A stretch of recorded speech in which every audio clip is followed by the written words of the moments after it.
তুমি আমাকে প্রশ্ন করেছো জিবরাইল কোথায়, অবশ্যই তোমাকে প্রশ্নের জবাব দিব। এবার তুমি আমাকে সুযোগ দাও, আর 2 রাকাত নামাজ পড়ে নেই।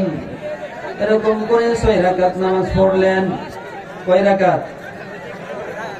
6 রাকাত নামাজ পড়লেন। নামাজ পড়ার পর এবার আল্লাহর গোলামকে জিজ্ঞাসা করলেন, এই বাম পাশে কোনো ভলেন্টিয়ার নাই ভাই? এই লোকগুলো একটু থামাই দেন তো। আপনারা চুপ করেন ভাই।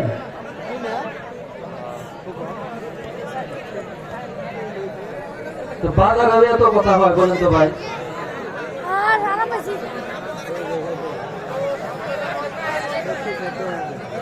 আপনারা একটু বসেন ভাই, কথা বলেন না, কথা বলেন না, কেউ কথা বলেন না। এবার জিবরাইল ডাক দিয়ে কয়,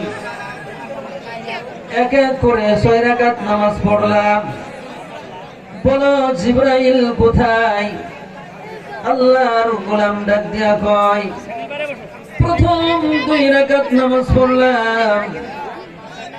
প্রথম 2 রাকাত নামাজের মধ্যে সাজদার মধ্যে গিয়া খুঁজে দেখলাম 7 তবক আসমান, খুঁজে দেখলাম কোথাও জিবরাইল নাই।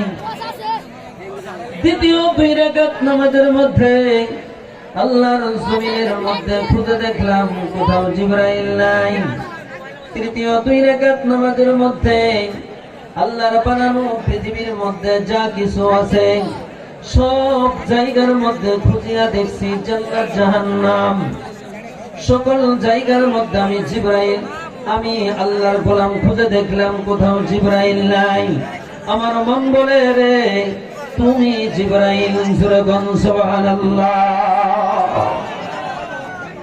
তো দিলাম আসমানে উঠিয়া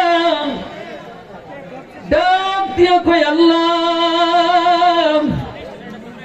আমি মনে করেছিলাম জমিনের মধ্যে আমার চাইতে দ্রুত কেউ চলতে পারে না, কিন্তু তুমি মানুষের মধ্যে এমন ক্ষমতা দিয়েছো আল্লাহ, যেই ক্ষমতার বলে মানুষ সিজদায় পড়িয়া আল্লাহ তোমার সিদরাতুল মুনতাহা পর্যন্ত নামাজের মধ্যে মানুষ খুঁজতে পারে।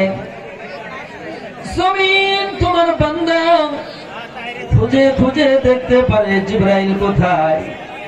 আল্লাহ আমার বোঝা হয়েছে, এই জন্য আমি জিবরাইলের চেয়েও দামি করে তুমি মানুষ বানাইছো, জোরে বল সুবহানাল্লাহ। আল্লাহর নবী মুহাম্মদুর রাসূল